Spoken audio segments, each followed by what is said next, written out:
Guys, welcome to the channel. So stoked to be here with you. My name is Nick Nascimento. If you don't know me, I have made millions of dollars in commissions in multiple industries, especially in door-to-door. And right now I'm in solar. And what I'm talking about today is how I made $200,000 a month, back-to-back months with no team, no setters, no nothing, just myself in a state that's actually very hard to sell solar with low margin. And 200,000 net commissions is what hit my bank. Okay, I had sold over 260,000 worth of revenue. That is what I took home, was 200,000. So the problem is most reps want to do what I did. They want to have $200,000 months, or hell, even high months of 20, 30, 40, $50,000 a month, but they don't want the 200,000 a month habits. So a lot of this is what I'm talking about are the habits, the systems, the goals. So what I'm going to be talking about in this video, a few things. Okay, 6 main points. Number 1 is mentorship. So let's jump into it. The first point, I learned this from Tony Robbins: mimic, model, master. So what this means is it's summarizing mentorship. So if you want to make, let's just say $50,000 a month, you have to find somebody that has done that and go to that person. And you're either going to pay them for coaching or you're going to work for them. It's one of the two. If it's someone like me, I don't do coaching anymore. I have people that work with me and I pour time into leaders that I can build up to build my company. Okay, that's you want to create the win-win situation. So don't just go to somebody and say, hey, let me pick your brain. With anybody that is a high level enough, they won't take that. They won't do that. It's not smart for them. So this starts with understanding, what do you want? How much money do you want to make? Let's say the most you've made is $10,000 a month. You should not be setting a goal to make $50,000 a month. Your goal should be going to somebody that has made $50,000 a month, but then set the target at $15,000 a month, go hit that, and then raise the bar until you're there. Okay, but when you go to somebody that's way ahead of you, you're going to reverse engineer how they got there. So if somebody were to go to me as a CEO and mimic my schedule, you're not going to find success, because I had to pay a price doing other things to get where I'm at now. And so what you want to do is find someone who's just ahead of you. And if you find someone like me that can reverse engineer and show you the blueprint, that's great. But make sure you go to somebody that is either doing those things currently or has recently done those results. So don't go to somebody who was in the field, who had mastered sales, 20, 30 years ago, and go to them to duplicate their systems and processes, because a lot of them will probably be outdated.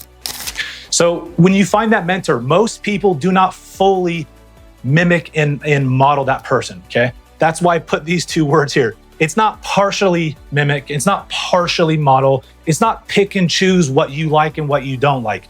I mean, copy, paste. So this goes back to picking somebody that you admire. There's some sales trainers out there, some coaches and executives that I don't admire. I'll learn bits and pieces from them, but my true mentors were people I went to where I copied everything verbatim.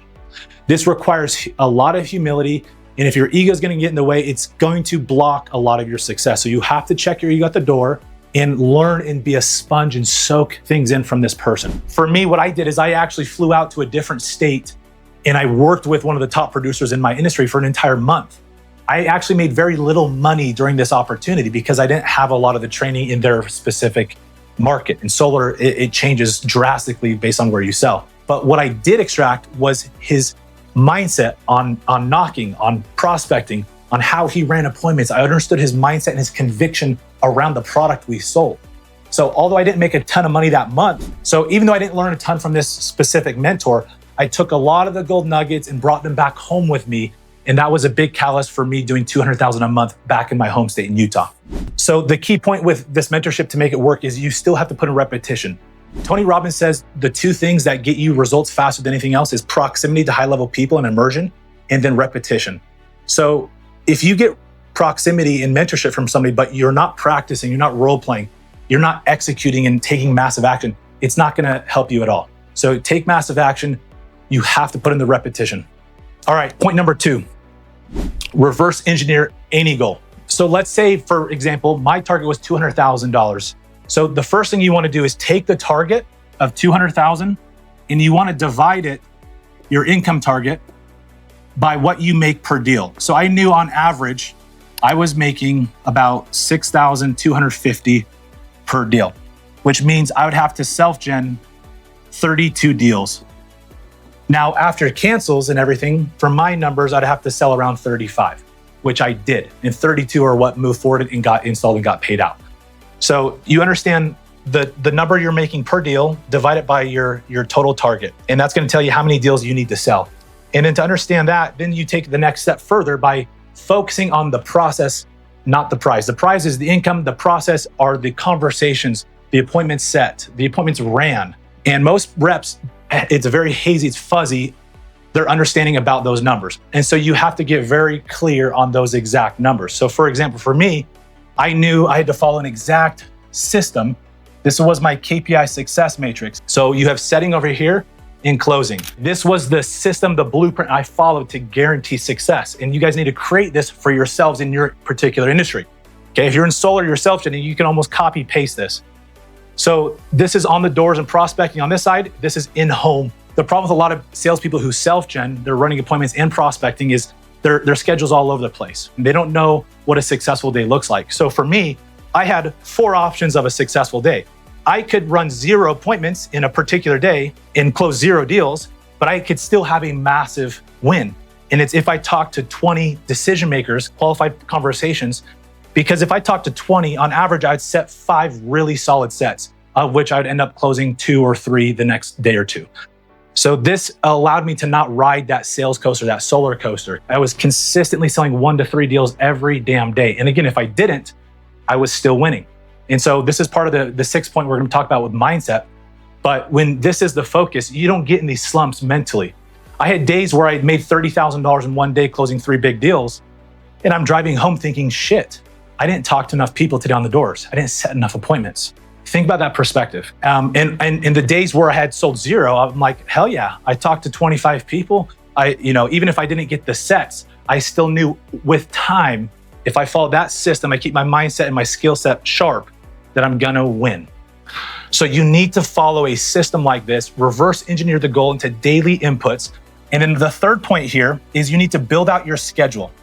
And what I mean by that is actually time blocking. If you study 8 and 9-figure entrepreneurs, they live and die by their calendar. One of my mentors makes $1 million a year and he literally has 4 assistants, to help manage his time and his calendar. So with this, there's 3 things I advise you put your time into, okay? Number 1 is pour time into yourself, work on yourself in the morning. Number 2 is pour time onto the business, working on the business. These are things like training, recruiting, scaling, okay? And number 3 is working in the business, okay? This is going to be the majority of your time as a sales rep. You are trading your time for money. Even if you're like me, where you're making $1,250 per hour selling, you're still trading time for money. So within the time blocking, it's setting a schedule and sticking to it, because most sales reps, especially in our industry, they work until they achieve a certain result. You want to work until you pass the time and when the project is finished. And the project isn't finished based on how many sets or how many deals you closed or how many appointments you ran. It's finished when you have that input focused target achieved, whether it's 20 people talked to per day or 30 people talked to per day. You want to measure your success daily based on inputs, not outputs. If you do this, you will have much higher outputs than most people. I'm proof. All right, for example, when it comes to time blocking, you want to establish, hey, during this entire time, I am either prospecting or running appointments. Now, I break my calendar up into 2 to 3 hour segments, and I'll set a KPI target from 1 to 3 p.m. where I'm gonna talk to 10 decision makers, okay? That's a big push. You might be slow, you might talk to 6 people, but regardless, you wanna have a metric that you're hitting that's 100% in your control in these windows of time. Now, the mindset with this is if somebody, like if you have an appointment and it no-shows or cancels, I was always winning because I thought, perfect, that time that I was gonna spend in one home to get potentially 1 deal, I'm now going to move and go set 2 or 3 more appointments in this 2-hour window. So no matter what happened, my mindset was very positive, and I was always in this I'm winning perspective. And I was so focused on the process, I preferred for people to just cancel and no show on my appointment. So I'd call ahead and give them an opt-out, okay? Very successful salespeople do not just show up to these appointments. They're confirming them because they know their value. They don't have to convince people of that. And you'll see this law of momentum build as you work harder, develop your skill set, your calendar gets more stacked, you become in a higher demand for people. So as your calendar gets more full with appointments, the scarcity behind you, so your demand literally increases. So I would show people, hey, look, I don't have time tomorrow night. I might be able to squeeze you in. It's going to be backup. Think about how that appointment is much stronger than just, hey, I'll be here at 2 o'clock tomorrow. Make sure you guys are ready. So that leads me to my other point. Whenever I scheduled an appointment with a prospect, I would never tell them I'll be here at 1 p.m. I wanted to make sure I had full flexibility to adapt my calendar.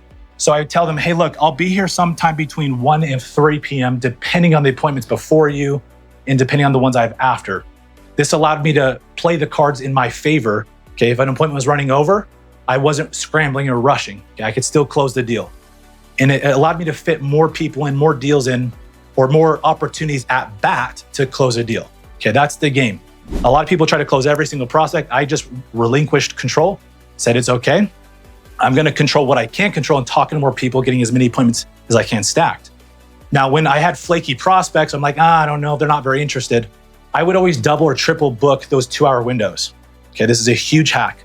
Steal this. Look, people telling you no is not your number one problem as a sales rep. People wasting your time is your number one problem. If you can shift your perspective from trying to get people to say yes to don't waste your time and spend your time in front of qualified prospects, you're gonna win a lot more. And so look, no matter how good you are at selling, you're not gonna close everybody. No matter how good you are at selling, not every single appointment on your calendar is going to sit. So rather than bitching about it, double book these people, work harder, and be so stacked where you're the one, not your prospect, but you are the one reaching out, canceling and rescheduling with them. Again, as you do this, this will build credibility if you set the expectation with people, okay? And the modern day buyer hates these desperate commission breath salespeople, okay? When you come off confident saying, hey, look, I'm happy to help you. I wanna help you with our product and service and see if we can get you qualified, but a lot of things have to line up and I'm super slammed. Okay, when that's real and your calendar actually is jam-packed, again, your demand increases and people's buying temperature soars, and it actually makes closing a lot easier. And it helps you. Part of selling, my friend Jeremy Miner and I really agree on this principle that part of high-level selling is the ability to fully detach from your prospect in any outcome of selling them. Because when you can do that, you can empathize, and empathy is a superpower when you sell. And as you detach, you're able to listen better, ask better questions. You're a lot more confident, okay? And people will actually listen to you. This will ultimately increase your close rate. All right, number 4 for me is get sold. It's conviction. Now look, there's 3 major parts of selling, okay? That a lot of people just focus on increasing your education or improving your close rate, okay? Your skill. That's not the only thing that matters. Your effort, we talked about, is the other part of this. And then your efficiencies, your time management is the other part. Your education, this is part of your conviction, okay? Now, I'm gonna talk about how there's conviction, confidence, and certainty. And certainty is the pinnacle. So look, there's confidence, there's conviction, and then there's certainty. Everybody focuses on confidence, but confidence comes from how to sell. It's important. Conviction comes from why you sell, and it's related to the people and how it actually impacts that prospect's life. And if you understand that and focus on that, you're going to have a lot more ability to influence and persuade people. Okay, but the ultimate form of conviction is actually certainty. Certainty comes from not how to sell or why you sell, but it comes from how you live your life. Okay, this is why personal development and pouring into yourself is so critical, because selling, guys, is pouring into people, and you cannot pour from an empty cup. And so I will 10 times out of 10 invest and bet on the salesperson that is continually investing in his body, his mind, and his spirit in improving every day. And this does incorporate the idea of sharpening the saw with your industry and your skill set, okay? But I have this broken down. Confidence comes from your product knowledge, okay, and how to sell. And then conviction comes from people knowledge and the benefit and the impact for your clients. And the certainty, again, is your personal conviction. Okay, if you encompass all 3 of these, I have these, you just become this fireball of energy. And energy is everything, okay? Sales is a transfer of enthusiasm. And so as you develop yourself and focus on these 3 areas, you're going to have a lot more people saying yes to you. And selling is an emotional game. It's not logical. And so the emotions are driven from the amygdala. When you speak with passion and energy, because you invest in these areas, people feel that and their brain literally lights up, their amygdala lights up, which is their emotional control center, which bypasses the prefrontal cortex, AKA the overthink part of your brain, and is what drives people to make decisions. Okay, so this is how you can actually take people from, oh, I got to think about this, to like, dude, I had no plan to do this, but let's sign for this $35,000 loan right now. Okay, point number 5, guys, is it's not the skill. It's not how you sell. It's not what you say. I know some of you guys might be thinking, well, dude, what were you saying on the door to convince people? It was simple. I'm like, hey, have you filled out this net metering application?